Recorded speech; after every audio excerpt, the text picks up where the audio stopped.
अच्छा एक बात और है, जो बहुत सीधा होता है, बहुत सरल होता है, बहुत भोला होता है, गाली भी उसी को पड़ती है, अपशब्द भी उसी को कहे जाते हैं, ताने भी उसी को दिए जाते हैं, और लोग जो बोलना है काम भी उसी से कराओ, अपशब्द भी उसी से कहो, ताने भी उसी को दो, सब काम वो ही करो।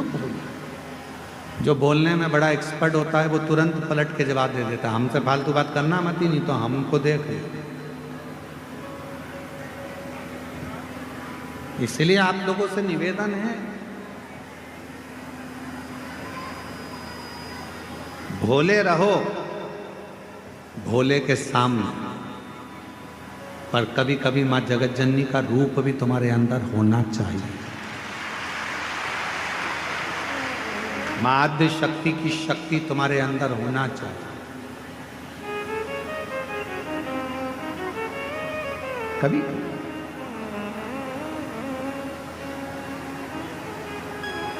मंदिर जा रहे हो, शिवालय जा रहे हो, पूजन करने जा रहे हो, कोई आपको अगर पलट कर अपशब्द कह रहा है तो उसको जवाब देने की जवाबदारी आपकी,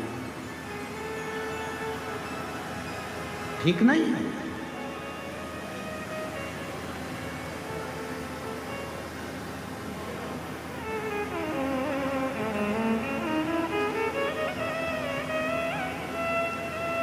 हम एक जगह पर सुन रहे थे तो किसी ने एक बात कही कि भगवान शंकर को पाने के लिए भोला होना पड़ता।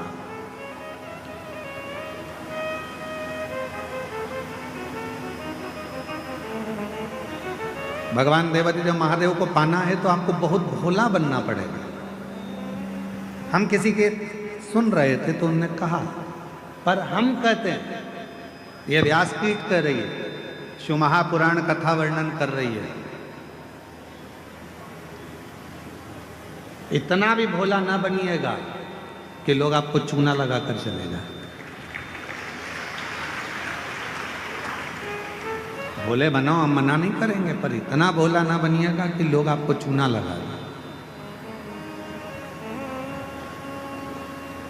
भजन करो, स्मरण करो, शिव मंदिर जाओ, सत्संग करो, शिव की भक्ति करो, मना नहीं है, पर यह भी नहीं कि लोग हमको पागल समझ लें या हमको चूना लगा कर चले जाएं, ऐसा भोलापन नहीं। भक्ति करो, मना नहीं।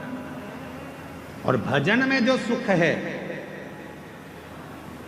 भजन में बस इतना याद रखना कि संपदा का सुख मत देखो, भजन में आप व्यवस्थाओं का सुख मत देखो। मेरी कई जीजियाँ यहाँ बैठी हैं, कई जीजा मेरे यहाँ बैठे हैं, कई बेटियाँ यहाँ बैठी हैं, कई बेटा यहाँ बैठे हैं, कई बुजुर्ग माँ बाप यहाँ पर बैठे हुए हैं, कई चैनल वालों ने, कई मीडिया वालों ने, कई पत्रकारों ने, सब ने पूछा कि यहाँ तुम्हें कैसा लग रहा है।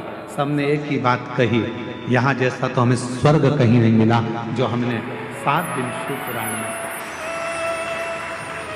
फिर किसी ने पूछा कि तुम कहीं गई थी, तुम्हें कुछ मिला था शिव पुराण में, तुम कैसे आई हो? तो किसी ने कहा कि बस बाबा की कथा है, ये तो मालूम था, पहले ही मालूम था कि भीड़ बहुत आएगी, तो हम पहले से ही विचार बना कर गए थे कि भीड़ तो आएगी, व्यवस्था अपने को खुद करना है, अपना बिछाओ, अपना ओढ़ो, अपना खाओ, आनंद पाओ और हर हर। पर जो शिव महापुराण की कथा में, जो कुबेरेश्वर धाम से, ये कुबेर भंडारी की भूमि से ये शिव महापुराण की कथा जब किसी नगर में, किसी गांव में, किसी क्षेत्र में, किसी खेड़े में, किसी कॉलोनी में, किसी सोसाइटी में, ये कुबेरेश्वर बाबा की ये पोथी जब कुबेर धाम से चलती है, सीहोर से चलती है, कुबेरेश्वर बाबा के दरवाजे से चलती है, तो ये लेने नहीं, तुम्हारे पास में देने के लिए आती है भंडार भरने।